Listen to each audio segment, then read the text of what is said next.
Jadi ini bukan cerita tentang anjing, Tidak. tapi ngapain ini anjing? Ya. Oh ternyata dia sampai di-mention di dalam Quran, di mana berarti ini anjing paling mulia di dunia Betul. dong. Benar, karena dia masuk Quran. Iya, dia sampai di-mention di dalam Al-Quran, itu tandanya bahwa semulia itulah ketika kita bisa Membersamai mendampingi, dakwah. membersamai orang-orang yang berjuang dalam dakwah gitu. Ya betul. Jadi menyelonjorkan kakinya aja direkam. Kita ngapa-ngapain juga nggak pernah direkam di dalam Al-Quran. Iya.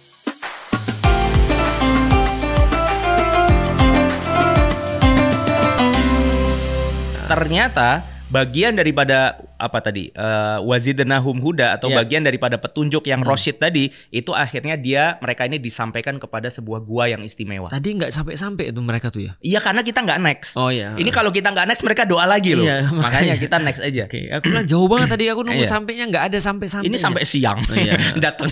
Iya. Teman-teman jangan ini ilustrasi ya. Jelas ini bukan guanya. Itu kok tanamannya miring? Ya itu karena nggak dirawat, tukang kebunnya nggak ada. Itu tanaman apa tuh kayak gitu? Ya udahlah Stat. Mau kita bahas itu dulu. Ya itu loh tanamannya tuh, itu awkward loh. Loh, ya namanya di gua Sat. Dia bisa muncul dari mana aja. Kayaknya ini harusnya diginiin tuh kameranya. Oh. Ya, terus gua. Oke, di gua. Mereka akhirnya sampai kepada sebuah gua yang istimewa dan ternyata di sanalah Allah berikan petunjuk. Kayak gini loh benar-benar. Nah, abis kayak gini mereka juga gitu. Ini tanaman kenapa terus tidur gitu. Enggak ya, itu enggak jelas salah ya. Fadorobna ala adhanihim. Dan Allah menutup. Padahal doroba itu memukul. Ya, doroba itu tidak hanya memukul. Doroba itu adalah makna awalnya mengena. Oh. Jadi contoh kaifa doroballahu masalan. Bagaimana Allah memberikan permisalan yang mengena kepada engkau. Oh, bukan yang memukul. Iya, jadi ini wah ulti banget yang nih. Jelek. Nah, ulti banget itu doroba. Oh. Jadi nutup sampai bener-bener nggak denger apa-apa. Betul. Dan itu kata ANC. Kata beberapa ustadz fikih itu. Nah, itu adalah salah noise cancelling. Bukan. Kalau noise cancelling itu masih kedengaran dikit. Cuma ini aja bias. Kalau ini benar-benar peting gitu. Jadi sampai dikatakan kalau ini dalam fikih ya, ustadz-ustadz itu mengatakan bahwa yang namanya tidur itu kalau sampai kalian sudah tidak bisa mendengar apapun. Nah, aku tiap hari gitu. Iya, maksudnya gini loh, kayak misalkan itu pembahasan misalkan sholat Jumat. Iya. Oh gitu kita pas sholat Jumat ya. Nah enggak, sholat Jumat itu kita nggak tidur karena khotibnya masih kedengeran, cuma gema. Ngaung gitu. Nah itu belum tidur. Kok aku nggak dengar apa-apa ya? Gitu. Maksudnya kan kadang orang nanya, Ustadz, aku kalau misalkan pas sholat Jumat itu ketiduran, itu butuh wudhu lagi atau enggak? Nah itu penjelasannya salah satu ayatnya ini. Kalau ada yang masih kedengeran, itu kamu belum tidur. Berarti aku tidur dong. Gitu. Jadi besok aku akan minta khotibnya ngomong lebih keras ya. Masalahnya nggak pakai mic. Iya betul. Iya benar juga ya. Iya. Kalau di Bogor tuh banyak masjid khotib nggak pakai mic. By the way. Nah akhirnya Allah itu tutup telinga mereka beberapa tahun dalam gua. Itu maksud antum tadi benar tuh. Fadorobna ala adhanihim itu ternyata bukan menutup, tapi tadi membuat jadi sunyi. Iya, artinya ulti, menutup yang paling. Iya, benar. Berarti udah sampai level nggak bisa dengar. Sinina adada dalam hitungan beberapa tahun. Nah, pertanyaannya berapa lama gitu? Ternyata dijelaskan dan mereka tinggal di dalam gua. Wala bithu fi kahfihim salasa mi'ati sinina wasdadu tis'ah. Salasa mi'ati sinina. Dia ditidurkan 300 tahun ditambah 9. Nah, itu kenapa? Aku menarik tuh. Aku begitu baca ayat ini. Ini menarik. Menarik bagiku ya. Oh iya, betul. Masa begitu aku baca surat ini, aku taruh dulu.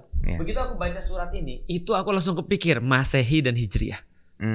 Dan aku bilang, ini kan teoriku ya. Kan aku kan sebagai orang Cina kan nggak asing dengan tahun Komariah kan. Dengan Komariah. Bulan. Karena orang Cina tuh ngitungnya juga gitu. Ngitungnya adalah kalau kata orang Cina puasa itu ngikutin bulan. Orang Cina ada puasa loh. Puasanya adalah Cu'i Seu. Nah, jadi yang pertama adalah muncul I itu 1, Seu itu adalah 15. Jadi hari pertama dan hari ke-15. Itu mereka puasa. Atau vegan mereka. Gitu kan. Nah, jadi aku 15-nya sama-sama purnama enggak? Sama-sama purnama. Oh gitu. Sama, karena mereka lihat bulan. Nah, begitu kemudian orang Cina kan punya Imlek. Imlek itu dikalibrasi setiap 4 tahun sekali. Oh iya. Kalau kita kan nggak kita kalibrasi. Jadi setiap tahun kita maju 11 hari. Ya kan ya? Karena tahun Syamsiah itu 365, tahun kita itu 355. Enggak dong, 54. 354. Iya. 54 ya, 354 seperempat atau sekian lah. Iya. Pokoknya maju 11 hari ya. Iya. Kalau setahun maju 11 hari, berarti kalau 100 tahun, 1 tahun maju 11 hari. Iya, 110 hari dong. 110 hari. Kalau 300 tahun. 110 kali 3. 330. 330 itu berapa tahun 330? Apanya? Enggak, sebentar. 11. Ulangin. Kalau setahun 11. Kalau setahun mundur 11 hari. Ya, kalau 100 tahun masa 110. Parah lu ah. Ya, Ustadz tadi bilang bener. Enggak, aku juga baru hitung. Iya, makanya. 1100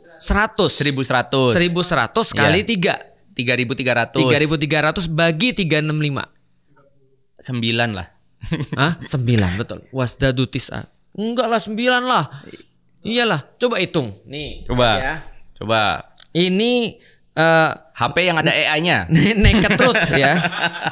Naked Truth ya. Iya. Mana? Sebentar. Ya. Naked Truth ini. Naked Truth. Mana kalkulator? Oh ini nih. 3.300 hari kan? Ya. Ya kan ya. Bagi 9. 354. 9,3. Oh. Ya kan?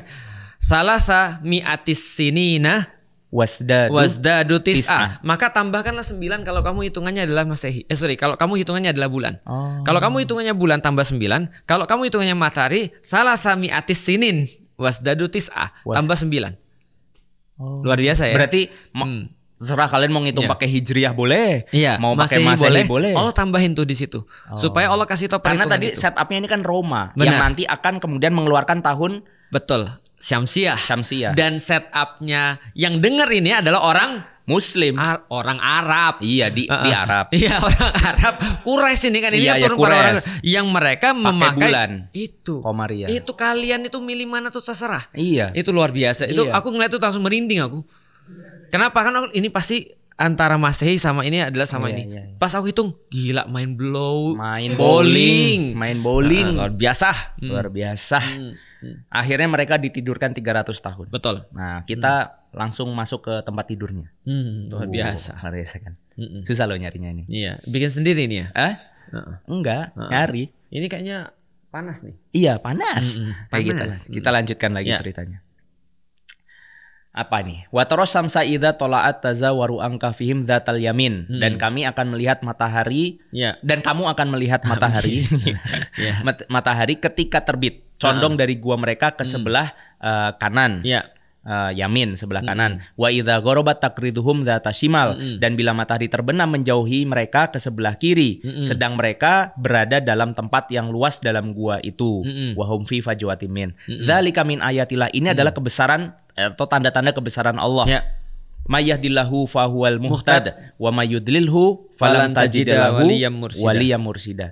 Maka barang siapa yang diberi petunjuk oleh Allah, maka dialah yang mendapat petunjuk, dan barang siapa yang disesatkannya, maka kamu tidak akan mendapatkan seorang pemimpin pun yang dapat memberi petunjuk kepadanya. Ini kenapa kemudian pembahasannya tentang matahari condong kanan condong kiri, Zat?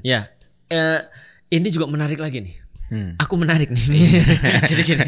Aku tertarik. Jadi ini kan pertama-tama kan dijelasin bahwasanya mereka tuh di situ mereka guling-guling. Iya. Ini kan nanti ada selanjutnya. Kita next dulu aja kali ya. Next dulu aja sampai lihat nih. Nah, ini kalau ini penjelasan dalam sebuah hadis. Jadi ada sunnah, Sat. Jika salah seorang di antara kalian berada di bawah matahari, jadi kita tidur nih, tapi ada matahari. Kita kena gitu. Kemudian bayangan beringsut darinya sehingga sebagian tubuhnya berada di bawah matahari dan sebagiannya lagi terlindungi bayangan, maka hendaklah dia berdiri. Maksudnya tidak berada dalam kondisi tersebut. Jadi ada sunnah ini yang jarang pernah disampaikan. Jangan tidur kalau setengah kena matahari, setengah kagak gitu. Nah, ternyata orang-orang ini itu diratain. Ini mirip kayak ini, Sat. Kayak apa kalau telur ayam tuh ditaruh di mana? Di lampu. Nah, ditaruh di lampu itu kan harus rata plus harus dibolak-balik. Nah, dibolak-baliknya juga ada. Betul. Ternyata. Nah, ini dalam ayat yang berikutnya, wa tahsabuhum aiqadha wa hum rukud. Ternyata mereka enggak tidur. Tuh lihat tuh. Mereka tidur. Mereka itu bangun. Kamu mengira mereka itu bangun, padahal mereka tidur. Karena yang ngelihat mereka itu kiranya nggak tidur. Iya. Padahal mereka tidur. Artinya mereka tuh bolak-balik. Mereka mungkin matanya kebuka. Iya. Dan segala macam. Bolak-balik. Jadi kayak ada yang membolak-balik. Ya bukan kayak ada, memang dibolak-balik. Jadi orang gitu. itu ketika datang ke sana ngelihat mereka tidur. Jadi gini teman-teman semuanya, ini ada cerita yang belum aku ceritain tadi. Iya. Jadi ketika orang ini masuk, ini dalam riwayat ya, Betul. tapi artinya ini bisa berbeda ceritanya satu versi dengan versi yang lain. Ketika mereka ditidurkan itu, nah orang-orang penjaga tentara-tentara yang ngejar tadi itu sampai ke mulut gua. Iya, dan lihat. Kalau diceritanya bukan nggak itu. lihat ya. Jadi diceritanya mereka takut. Mereka takut ngelihat gua, bukan ngelihat orangnya. Jadi nggak ketemu. Mereka takut ngelihat guanya dan akhirnya apa yang mereka lakukan? Mereka kemudian menutup pintu gua. Jadi ketika mereka menutup pintu gua, mereka nggak takut. Mereka berkata kemudian gini, laporannya ya ke bosnya ya, bos mereka udah mati dalam gua. Kenapa? Ya udah guanya ketutup. Artinya mereka nggak mau sampai masuk karena mereka khawatir di dalam ada ancaman, tapi mereka tutup pintunya, udah selesai, kekubur di situ. Nah, ketika kejadian ini berlangsung bertahun-tahun setelahnya, orang lihat, ada orang lewat lihat, gitu ada pengembala atau apa, terus ngelihat ke dalam, orangnya hidup dari celah yang ada, loh. Ini orang kok mutar-mutar gitu. Betul, makanya disinilah mulai ayatnya muncul.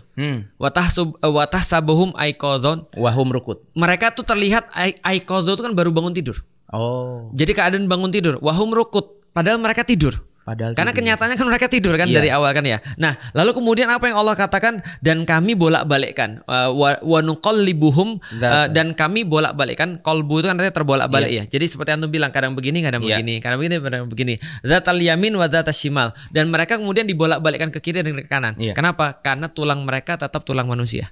Mereka perlu vitamin D. Iya itu, artinya ini yang menjelaskan kenapa mereka nggak busuk, kenapa mereka segala rupa. Betul. Itu adalah ini. Karena secara sains kalau seandainya mereka tuh tidur dan nggak kena matahari, itu harusnya mereka mati tuh. Karena metabolisme badan dia akan hancur. Antum tau nggak, tulang tuh akan menyusut kalau seandainya nggak kena sinar matahari. Tulang minimal dia menyusut. keropos. Makanya kita kan pas lagi COVID itu disuruh keluarlah rumah karena vitamin D. Bahkan dijual di Amerika sampai sekarang karena mereka itu selalu indoor, mereka dijual vitamin D dalam bentuk kapsul. Iya, dulu aku minum waktu kena COVID. Gitu. Iya. Ya asupan tambahan. Iya sih, karena ada penelitian vitamin D akan mempercepat recovery gitu kan ya, dan menghindarkan meningkatkan sistem imun. Nah, mereka itu dapat vitamin D luar biasa. Langsung dari Allah dan dibolak-balikin supaya matang gitu kan. Iya, bukan biar matang imunnya. Nah, itu maksudnya. Dan itu juga salah satu yang nyebabin mereka itu nggak dikerubung binatang, nggak segala rupa. Karena kalau mereka dalam kondisi diam, yang namanya telinga ada air cairan apa kan bisa disemutin, bisa segala rupa. Betul. Nah, ini mereka dibolak-balik. Iya, supaya kering ya. Supaya tidak lembab. Oke. Nah, dalam kebesaran Allah ini tadi ada juga yang belum kita mention, lupa, yaitu ketika mereka lari dari penjara itu, ada anjing nemenin. Iya. Nah, itu maksudnya kalau anjingnya ikut. Jadi anjing itu nemenin mereka. Nah, kita mundur lagi ke belakang ke ayat yang ini. Nah, kenapa ketika Allah menjelaskan tentang matahari ini, cerita semua tentang matahari dibolak-balik dan segala rupa, itu kaitannya tentang petunjuk Allah. Barang siapa yang diberi petunjuk Allah, maka dia yang mendapat petunjuk. Kalau nggak mau, kalau Allah nggak kasih petunjuk, disesatkan, ya dia akan tersesat. Itu kenapa larinya ke situ? Karena hidayah itu cahaya. Hidayah itu adalah cahaya, sama seperti cahaya daripada Allah. Dan cahaya itu ya tergantung Allah mau ngasih atau tidak. Makanya Allah kan berkali-kali bilang dalam surat Al-Baqarah, coba lihat keadaan orang-orang munafik. Mereka kayak orang-orang yang kalau andaikan berjalan di tengah hujan, yang kemudian saking ngeri hujannya itu mereka sampai nutupin kuping mereka pakai jempol dan semua tangan mereka itu, saking mereka nggak mau dengar kilat. Tapi masalahnya adalah mereka dalam kegelapan, mereka nggak tahu jalan. Dan kalau ada kilat, mereka baru bisa lihat, baru bisa jalan. Kilatnya berhenti, mereka diam. Dan kemudian anu paham gak sih desperate-nya orang-orang kayak gitu? Makanya Allah bilang adalah kalau seandainya Allah sudah mau kasih orang petunjuk, itu kayak Allah memudahkan bagi dia. Allah kasih dia terang semuanya sehingga dia tahu jalannya lewat mana. Tapi kalau Allah sudah kemudian gak mau kasih petunjuk, maka gak ada satupun yang bisa membuat cahaya itu bagi Anda. Gitu. Even di tempat tertutup, di gua, di kondisi yang nggak ada penolong, itu pun Allah bisa kasih keselamatan, Allah bisa kasih petunjuk kalau Allah mau, kira-kira gitu ya. Betul, luar biasa. Artinya kalau misalkan teman-teman mungkin ini bisa nggak sih, maksudnya diartikan kayak oke, kita kan nggak di dalam gua, oke, tapi bisa jadi kita itu ya dikucilkan misalkan, atau keluarga kita ngehinain kita, atau misalkan segala rupa, kita ngerasa kayak di gua itu maksudnya sendiri, kayak nggak ada penolong, kita tuh nggak tahu harus ngapain. Ya ini ayatnya, maksudnya kita harus yakin, tauhid. Kita yakin Allah itu mampu menolong siapa aja. Kalau Ashabul Kahfi saja sampai Allah selamatkan bisa tidur 300 tahun aman nih di dalam gua, apalagi kita yang bukan gua nih, ini cuma sekedar gua imajinasi kita dalam kehidupan kita masing-masing gitu. Tapi kan kita bukan Ashabul Kahfi. Iya sih, cuma kan minimal harusnya keyakinan bahwa Allah pasti Allah pun bisa menolong kita itu harusnya ada di pikiran Karena kita. cerita ini nggak akan mungkin diceritakan di dalam Al-Quran kalau nggak untuk kita. Iya. Nah, nggak mungkin cuma untuk mereka. Oke. Kita lanjutkan. Nah sekarang anjing Sat. Wakal buhum. Oh kok masih watahsabum aikot.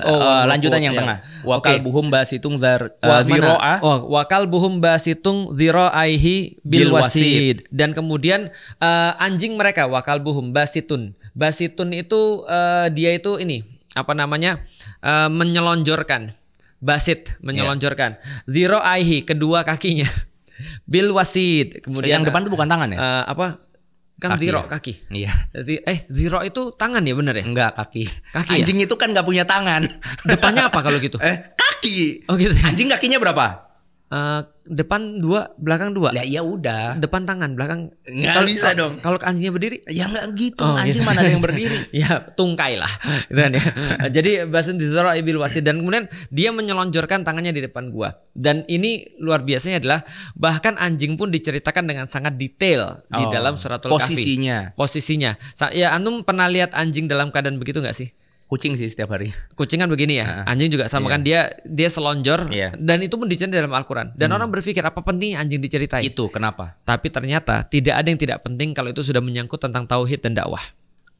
Kalau dakwah dan tauhid sudah menjadi suatu hal yang kita lakukan, maka bahkan anjing pun akan mendapatkan porsinya. Apalagi manusia. Jadi ini bukan cerita tentang anjing, tidak. Tapi ngapain ini anjing? Ya. Oh ternyata dia sampai dimention di dalam Quran, di mana berarti ini anjing paling mulia di dunia. Betul, dong. Benar, karena dia masuk Quran. Iya, dia sampai dimention di dalam Al-Quran, itu tandanya bahwa semulia itulah ketika kita bisa membersamai dakwah, membersamai orang-orang yang berjuang dalam dakwah gitu. Ya betul, jadi menyelonjorkan kakinya aja direkam. Kita ngapa-ngapain juga nggak pernah direkam di dalam Al-Quran. Nah artinya ya karena kita menemani orang dakwah atau tidak. Kalau menemani orang dakwah, maka anjing pun dapat porsinya, apalagi manusia. Berarti kalau zaman sekarang ya ustadz, ulama, bantuin mereka, betul. Gitu ya, memenuhi kebutuhan-kebutuhan dakwah mereka, nyupport mereka ya. Betul. Masya Allah. Luar biasa. Bukan berarti kita jadi anjing ya. Cuma maksudnya anjing aja dimuliakan lah, apalagi kalau manusia gitu mikirnya. Betul. Kan. Anjing aja dia. By the way, itu anjing kan bukan anjing sembarang anjing. Bukan anjing yang kayak anjing petarung gitu. Oh gitu. Artinya kalau seandainya pengawal tadi yang nyari mereka itu mau bunuh itu anjing, itu kan bisa aja. Tapi orang nggak mikir, aku tuh siapa? Aku kan nggak bisa. Enggak. Masalahnya bukan masalah bisa atau tidak, tapi mau atau tidak mau. Dan anjing itu mau. Maka dia mendapatkan porsinya. Walaupun kita tidak bisa menyelesaikan tugas yang diberikan pada kita. Kalau kita sudah mau, itu sudah sebuah hitungan tersendiri kepada Allah. Berarti anjing ini adalah ilustrasi atau penggambaran dari ya kelemahan, ketidakmampuan sebetulnya. Tapi dia mau. Tapi dia mau. Gitu. Luar biasa. Dan jika kamu menyaksikan mereka, tentulah kamu akan berpaling dari mereka dengan melarikan diri. Nah ini adalah cerita orang-orang yang lewat tadi. Pas ngeliat, wah edan nih, kabur wae gitu. Maksudnya mereka khawatir ini apa magic atau apa segala rupa. Nah akhirnya orang-orang ini ditinggalkan sampai ya tadi tuh 300-an lebih tahun itu tadi. Oke, kita lanjutkan ceritanya. Ini adalah cerita ketika mereka bangun harusnya. Harusnya ya. Emang ada ayat yang lain? Ya. Nah, betul kan. Wa kadzalika ba'atsnahum. Ya. Mereka dan kami membangunkan mereka dan demikianlah kami membangunkan mereka liyatasaalu bainahum. Mereka bainahum di antara mereka liyatasaalu. Mereka bertanya-tanya. Yatasaalu itu artinya resiprokal. Asik, saling. Jadi Ya, itu. Mereka kembali menjadi terkotok gitu kan ya. Lalu kemudian mereka saling bertanya-tanya. Maksudnya ini ada orang saling bertanya-tanya tentang kebingungan mereka ya. Karena pasti bangunnya nggak enak. Bukan nggak enak sih, bangunnya beda banget sih. Iya, betul. Kita tidur 300 tahun. Betul. Ada cerita orang-orang yang pergi ke angkasa yang ditidurkan itu loh. Karena di situ kan nggak ada The Passenger. Iya, ya kayak gitu-gitu. Itu kan di sirogenik atau apa gitu dikasih es tuh. Pas bangun kan gak enak tuh. Nah tapi kalau ini kan gak pakai es. Di Passenger di kapsul sih. Iya di kapsul terus dikasih es kan, supaya memperlambat metabolisme. Lah kalau ini khusus dikasih matahari malah metabolisme bukan lambat tapi berhenti. Aku yang nggak tahu ya. Ada satu hal yang aku nggak tahu. Kenapa mereka nggak menua? Lah itu tadi karena kekuasaan Allah. Kalau sirogen ini kan cuma bisa memperlambat kan. Kalau ini berhenti metabolismenya. Tapi bisa kemudian bolak-balik. Ya udahlah ya. Kalau enggak kita enggak bicara kekuasaan Allah ya. Iya. Mungkin nanti aku yakin mungkin ilmu nanti pengetahuan akan ditemukan, akan sampai di situ. Berarti ada orang bisa awet muda dong? Bisa jadi. Tapi kita nggak tahu. Kemarin dokter satu sahabat kita yang kita suka ngaji itu, dokter itu bilang, saya ini sampai sudah ada di tengah penelitian yang bisa itu tadi auto aging itu sudah masuk ke versi keberapa yang metabolisme bisa diperlambat. Iya, cuma waktu itu aku jawabnya begini, mungkin bisa awet muda, tapi tetap umurnya 60 tahun. Karena segelnya di hadis Rasulullah kan. Benar. Bahwa umat Rasulullah itu dicukupkan umurnya 60 tahun. Jadi mungkin cuma sampai 60 aja dok awet mudanya. Ya, tiba-tiba masih muda mati gitu ya. Bentuknya masih muda tetap mati. Gitu ya. Karena nanti di surga kan dikembalikan lagi. Dalam kondisi muda. Nah artinya ini adalah mereka liyatasa'alu bainahum qala qailu minhum. Dan berkata seseorang yang di antara mereka ya. Kam labistum. Dan berapa lama kita tidur nih? Iya, qalu labisna yauman. Ada yang berkata mereka kita itu tidur sekitar sehari. Yauman au ba'da yaum atau cuma setengah hari. Gitu kan ya. Qalu rabbukum a'lamu bima labistum. Dan berkata kemudian mereka maksudnya saling berkata ya. Kayaknya kayak gitu. Kayaknya Allah lebih tahu deh. Dan ini perkataan penting. Qalu rabbukum ini yang menghentikan perbincangan mereka. Dan ini ada banyak di dalam suratul Kahfi. Kata-kata rabbukum a'lam ini banyak. Allah lebih tahu itu banyak, atau Allah yang paling tahu itu banyak. Ada 4. Apa? Diulang di dalam Al-Quran kalimat kayak gitu. Bukan di dalam Al-Quran, dalam suratul Kahfi aja ada 4. Kenapa ada 4? Karena maksimal 4. Bukan. Salah. Karena ada 4 cerita yang membingungkan. Ingat baik-baik dari awal ini adalah senjata bagi orang-orang confusing. Karena Dajjal nanti lawannya adalah punya satu senjata adalah confusing gitu kan ya. Lalu kemudian untuk melawan confusing itu kita diajarin dalam 4 cerita di dalam suratul Kahfi itu. Pertama suratul Kahfi, kedua pemilik 2 kebun, yang ketiga adalah Musa dan Khidir, 4 adalah Zulkarnain. 4 ini menyimpan banyak sekali pertanyaan. Dan Allah katakan Rabbukum a'lam. Rabbukum a'lam, Allah lebih tahu. Di dalam ini bima labistum, tentang berapa lama kalian ditidurkan. Fab'atsu ahadakum biwarikikum hadhihi ilal Madinah. Dan kemudian utuslah kemudian salah seorang di antara kita yang paling kita percaya kepada kota. Jadi artinya gini, intinya mereka sadar mereka lapar. Iya, jadi ada satu orang, kalian ngomong apa sih? Gitu kan ya. Udah fokus. Apa fokusnya? Lapar. Iya, lapar. Gitu kan ya. Bayangin, antum pernah nggak tidur lama? Berapa jam? Ya kayak 12 jam. Aku 12 jam ya? Kenapa antum tidur 12 jam? 12 enggak sih, 10 jam. 10 ya? 10. Aku pernah tidur literally hampir sekitar 10 jam. Karena abis mau pingsan, capek banget rasanya, terus tidur. Pas bangun, itu aku makan, seumur-umurku makan, itu yang paling banyak. Serius. Jadi lapar banget. Apalagi mereka 300 tahun. Laparnya kayak apa? Udahlah kalian bahas apa sih? Ini zaman siapa? Ini kita di mana? Ini sudah kayak apa? Berapa lama kita tidur? Lapar. Tapi di pikiran mereka ya paling banter 2 hari kali, 3 hari. Satu atau setengah hari. Gitu kan ya. Lalu kemudian ilal Madinah falyanzur ayyuha azka ta'aman. Jadi kemudian ayo coba kita cari, kita percayakan di antara kita untuk cari makanan.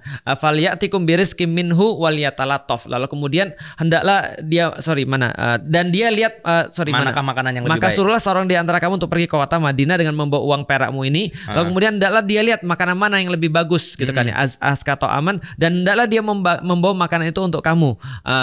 Rizqim minhu waliyatalataf, dan dia harus latif, harus berlemah lembut. Maksudnya gini.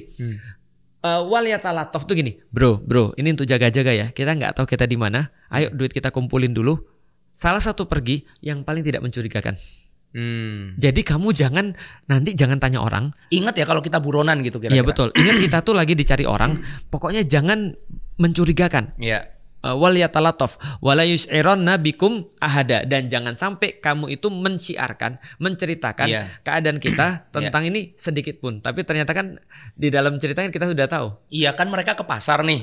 Dia bawa duit. Iya, dan mereka sebenarnya bukan mereka ya, salah satu di antara mereka mereka sebenarnya udah mulai kayak kok beda sih gitu. Mereka tahu ini tempat yang sama gitu ya. Mereka tahu juga jalan ke pasarnya, tapi kondisinya sudah sangat berubah kan, udah 300 tahun kan. Pas mau beli, pas mau bayar, loh gitu orang. Ini duit apa? Kayak orang zaman sekarang beli kok ada monyetnya. Iya gitu. Betul. Kok ini duit apa? Kok kamu pegang apa ini? Karena denari itu kan denari itu mata uang Romawi. Denari. Darohim itu kan dari kata dirham, itu dari bahasa Persia. Maka Romawi dan Persia waktu itu yang tengah-tengah adalah Islam, dinar dan dirham ya diambil dari situ bahasanya. Denari itu dicetak berdasarkan raja. Setiap ganti raja. Ya, antum bayangin 300 tahun. Mirip juga kalau sekarang gitu kan? Iya betul. Setiap raja ada. Iya, ada dinar dan dirhamnya kan gitu kan ya. Nah, antum bayangin dia pas ngeliat siapa ini orang ini? Gitu kan dia baca tadi siapa, Diogenes atau siapa? Ini masih zaman orde lama ini. Iya, bukan orde lama lagi. Zaman kesultanan kalau kita. Mojopahit. 300 tahun loh. Kita 2000 berarti tahun 1600-an, zamannya Diponegoro. Coba bayangin. Jadi orang dengan style di zaman Diponegoro itu jalan-jalan di mall. Iya, itu bajunya aja udah buat orang stres. Jadi ya wal ya talatov, gimana mereka harus mereka mau pura-pura? Ya mereka udah diliatin orang ini cosplay apa nih, kan gitu. Luar biasa ya. Nah akhirnya disitulah mereka kemudian ketahuan karena rakyat di sana sebetulnya sudah menjadikan mereka tuh seperti hikayat, kayak mitos gitu loh. Ya ini cerita zaman dulu pernah ada 7 pemuda dikejar hilang, katanya mereka di dalam gua. Pas kemudian ada yang belanja begitu, loh ternyata hidup, itu kan? Ternyata tidak hilang dia. Akhirnya si satu orang tadi itu dibawa lagi ke raja lagi. Aku malas cari istana yang kira-kira 300 tahun setelahnya, samain aja ya. Samain. 300 tahun nggak berubah ya. Samain. Nah akhirnya si raja itu kemudian minta diantarkan kemudian ke gua tadi. Nah kita lihat dulu ayatnya nih, ayat. Dan sudah berubah ya? Berubah. Jelas ini bukan Diogenes atau Diogenes yang tadi. Gitu. Oke, wa kadzalika atsarna alaihim liya'lamu anna wa'dallahi haqqo. Bahwa kamu udah ngerti kan bahwasanya janji Allah itu adalah sebuah janji yang benar ketika kami mempertemukan manusia dengan mereka agar manusia mengetahui bahwa janji Allah itu benar. Siapa dia? Adalah rajanya. Dan raja ini sudah bertauhid. Ya, sudah maksudnya mereka sudah ketika mereka pergi keadaannya berubah total, rajanya sudah bertauhid kepada Allah. Wa anna sa'ata la raiba fiha, dan bahwasanya ada hari yang tidak ada keraguan di dalamnya, yakni adalah hari kiamat. Idz yatanaza'una bainahum amrahum, ketika itu mereka yatanaza'un, mereka saling berselisih dengan orang-orang, dengan urusan-urusan mereka, bahkan dengan keluarga. Faqalu ibnu alaihim bunyana, dan kemudian orang-orang itu berkata, dirikan sebuah bangunan di atas gua mereka, mereka membangun di atas mana tadi? Masjid. Faqalubnu alaihim bunyana. Rabbuhum a'lamu bihim. Tuh satu lagi. Yang kedua, Rabbuhum a'lamu bihim, dan Allah lebih tahu dengan keadaan di mana tempat itu. Karena orang-orang sampai sekarang masih nanya loh. Yordan punya? Iya, karena ya indikasinya cuma satu, ada gua, di atasnya ada bangunan, atau masjid atau tempat beribadah. Turki punya, Yordan Mesir kayaknya punya juga. Nah jadi kita nggak tahu ya. Makanya dikatakan Rabbuhum a'lamu bihim. Qala alladzina ghalabu ala amrihim lanattakhidha alaihim masjida. Maka kemudian orang-orang yang berkuasa atas urusan mereka, yaitu adalah para raja, berkata, yuk kita coba mendirikan rumah peribadatan di atasnya, supaya menjadi sebuah pengingat bagi orang-orang gitu. Jadi kalau di dalam versi cerita salah satu ustadz yang aku dengerin itu, jadi ceritanya ketika satu orang ini dihadap kepada raja, mereka minta diantar ke gua. Nah, sampai di mulut gua, si orang yang tadi belanja tadi itu, dia bilang sama raja, tunggu dulu di sini ya. Aku ngomong dulu. Karena kalau kita geruduk nanti malah lari nih. Aku cerita dulu ya. Ketika kemudian satu orang ini balik masuk ke dalam gua, mereka ketemu, mereka ceritakan kita udah 300 tahun segala rupa. Nah, ini yang menarik, Ustaz. Mereka ternyata berdoa kepada Allah Subhanahu wa taala. Mereka bertujuh ini berdoa kepada Allah. Enggak, mereka bilang sama Allah, ya Allah, kalau engkau berkenan, tunjukkan jalan kami ingin kemudian mati dalam kondisi beriman. Nah jadi ada satu versi cerita, itu mereka dimatikan di dalam gua itu. Dimatikan di dalam gua itu kenapa? Karena mereka tahu kalau mereka hidup nih, mereka bisa dikultuskan. Kalau mereka hidup mereka bisa dianggap sakti, mereka malah justru bisa disembah. Aku nggak mau kalau sampai aku malah menjadi merusak agamanya Allah. Nah ternyata Allah kabulkan, orang-orang itu ditidurkan selama-lamanya di dalam gua. Nah ketika kemudian raja itu nunggu kok lama banget gitu kan, nah, akhirnya masuk, ternyata pas masuk ke dalam mereka sudah ada dalam kondisi meninggal. Baru kalimatnya itu ya sudah kalau gitu kita tahu bahwa ternyata Allah itu maha segala-galanya. Makanya kalimatnya adalah kalau kemudian Allah itu bisa menidurkan, membangunkan dalam 300 tahun, kemudian sekarang Allah bisa mematikan dengan kondisi sesempurna ini, maka akhirat itu benar. Maka kalimatnya kan gitu, kedatangan hari kiamat ya tidak ada keraguan, ketika di akhirat pun kita juga akan demikian. Nah kemudian baru cerita, yaudah yuk kita kuburkan mereka dengan baik, kemudian dibangunkan tempat sujud di atasnya. Gitu, luar biasa. Cerita. Happy ending ya berarti ya. Happy ending. Padahal baru 2 tuh, Rabbukum a'lamu. Oh baru 2 Rabbukum a'lam ya. Masih ada yang lain. Allah yang lebih tahu. Masya Allah. Ini adalah cerita teman-teman tentang Ashabul Kahfi. Dan ini ada post credit. Biasa kalau di Marvel kan ada post creditnya ya. Jadi ada cerita menarik tentang Ashabul Kahfi ini. Sebetulnya yang penting itu apa toh dari cerita ini? Nah karena ada ayatnya. Ayat yang menjelaskan tentang orang-orang yang nanti berarti di masa-masa setelahnya ketika ngobrolin Al-Kahfi ini dia nggak ngomongin sesuatu yang esensial. Jadi ketika kemudian ini ada kalimatnya nih. Saya kuluna salah satu robiuhum kalbuhum. Nanti ada orang nih di kemudian hari nih yang mengatakan jumlah mereka berapa ya? Gitu. Kemudian ada yang bilang kayaknya 3. Terus yang keempat anjingnya. Oh enggak 5. Wa yakuluna khamsah sadisuhum kalbuhum. Mereka itu berlima. Berarti yang keenam adalah anjingnya. Sebagian bilang lagi enggak, kayaknya mereka itu berapa tadi? 7. Rajman bil ghaib sebagai terkaan terhadap barang-barang yang mereka enggak ngerti. Nah, Rabbukum a'lam itu yang ketiga. Iya. Nah, jadi kemudian akhirnya di sana dikatakan wa yakuluna kok saata wa yakuluna kayaknya coba wa yakuluna wa yakuluna sab'atun. Oh iya itu kurang sab'atun ya. Wasaminuhum kalbuhum. Wah, ini merubah-rubah ayat-ayat Al-Qur'an. Enggak gitu dong, enggak sengaja dong. Sab'atun ada yang berkata terakhir 7 dan kemudian yang ke-8 adalah anjingnya. Baru kemudian Rabbi a'lam. Berkata lagi Allah lebih tahu. Nah, makanya ini kita diajarkan untuk fokus dalam masa-masa yang confusing. Gitu. Allah lebih tahu gitu. Tuhan lebih mengetahui jumlah mereka, tidak ada orang yang mengetahui bilangan mereka kecuali sangat sedikit. Karena yang nanya tadi bilang kalau misalnya dia tahu berarti dia nabi. Yaitu adalah bahwasanya Rasulullah ini harusnya nggak tahu nih. Nah, kecuali sedikit. Nah, termasuk yang tahu adalah Allah tentunya yang Allah kasih tahu pada mereka. Artinya ini hebatnya Allah ketika menceritakan suratul Kahfi kepada Rasulullah. Betul. Ada juga hal-hal yang Allah itu nggak jelaskan secara apa ya istilahnya secara clear sehingga ini kemudian menjadi makar untuk Yahudi yang ingin menjebak orang-orang Quraisy tadi atau Rasulullah tadi. Fala tumari fihim, jangan engkau ajak berkeras dengan mereka illa mira'an dhahira, kecuali kemudian pertengkaran yang biasa saja. Maksudnya udah jangan pentingkan itu. Jadi jangan terjebak pada pranknya mereka gitu kan ya. Lalu kemudian wala tastafti fihim minhum ahada. Dan jangan pula kemudian menanyakan tentang pemuda-pemuda kepada seorang pun di antara mereka. Berarti apa Ustaz kalau kita lagi ngomong tentang Ashabul Kahfi ini, kita bisa ngambil poin-poin hikmah ibrohnya tuh apa aja? Dari segi Dajjal. Iya, dari segi Dajjal. Itu adalah tadi yang paling penting adalah fokus pada apa yang kita inginkan, bukan bukan kita itu terdistract dengan segala sesuatu selain itu. Ini penting banget karena nanti ini baru yang pertama nih Ashabul Kahfi, tapi Ashabul Kahfi aja udah 4 kali kata-kata ada Rabbi a'lam, ada yang berkata Rabbukum a'lam dan segala macam. Tapi yang jelas adalah semuanya Allah lebih tahu. Jadi dalam perkara-perkara kita tuh harus tahu bahwa ini penting atau enggak sih kita bahas, karena banyak orang yang terdistract membahas perkara-perkara yang enggak penting dan lupa tentang fokusnya. Seperti ketika ada orang ngasih seminar bagaimana dia sukses dalam umur 25 tahun memiliki harta 10 triliun misalnya.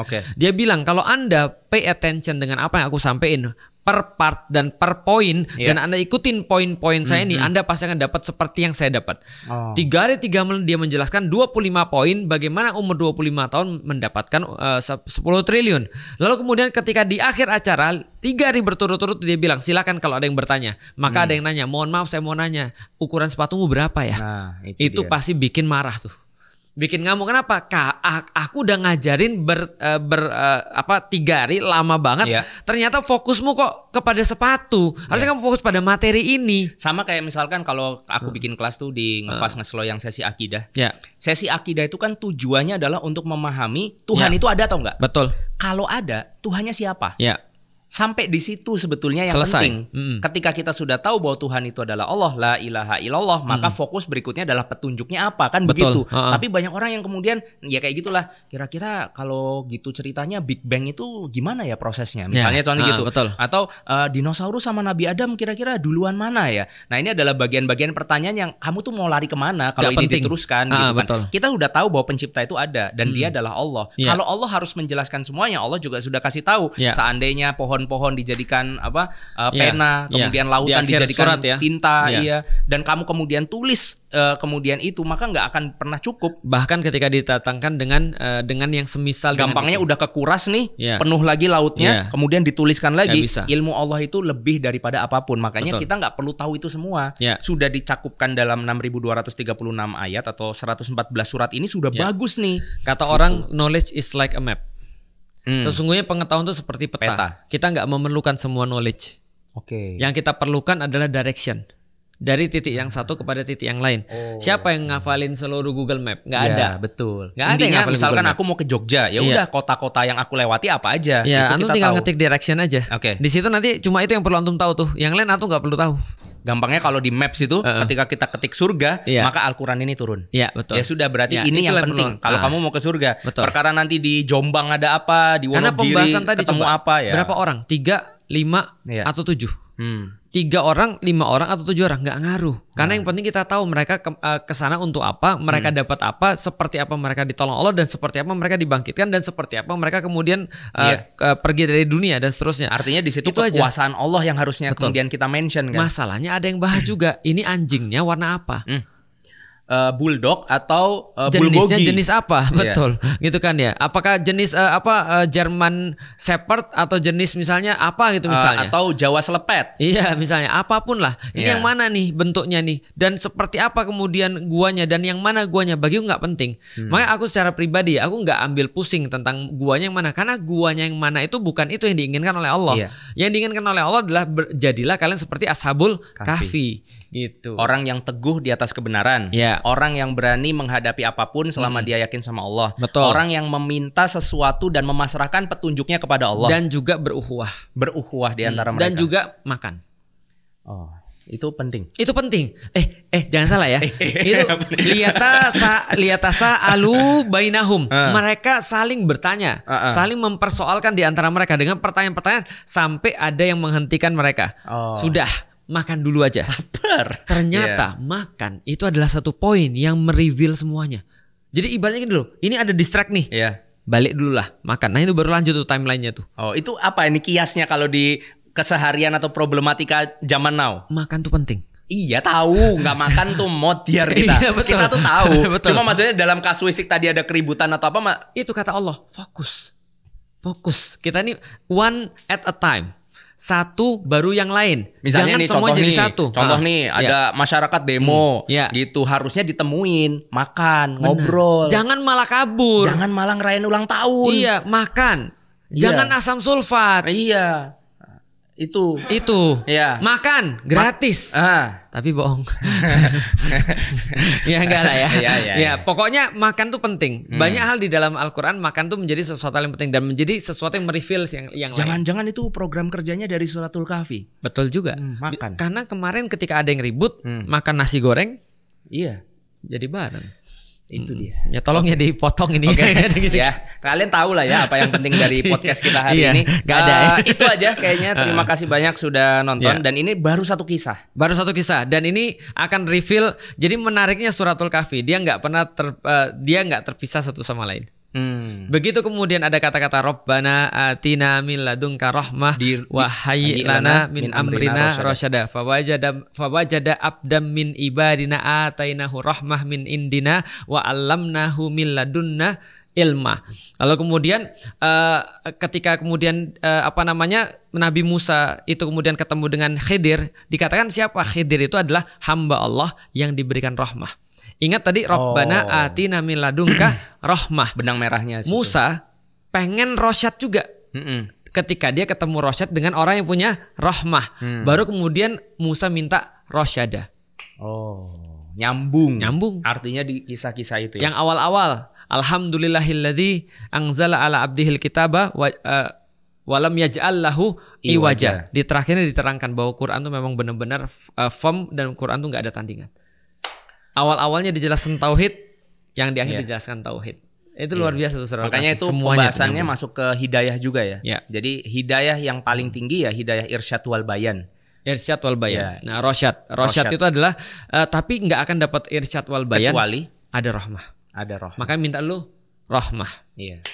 Oke, semoga kita adalah hamba-hambanya Allah yang dirahmati, disayangi oleh Allah Subhanahu wa taala dan diberikan petunjuk, tidak hanya itu diantarkan kepada petunjuk ya, rosyid tadi ya. Sehingga akhirnya kita bisa sampai kepada tujuan yang kita harapkan yaitu ridho Allah Subhanahu wa taala. Itu yang bisa disampaikan. Wabillahi taufik wal hidayah. Sampai ketemu di kisah berikutnya. Assalamualaikum warahmatullahi wabarakatuh.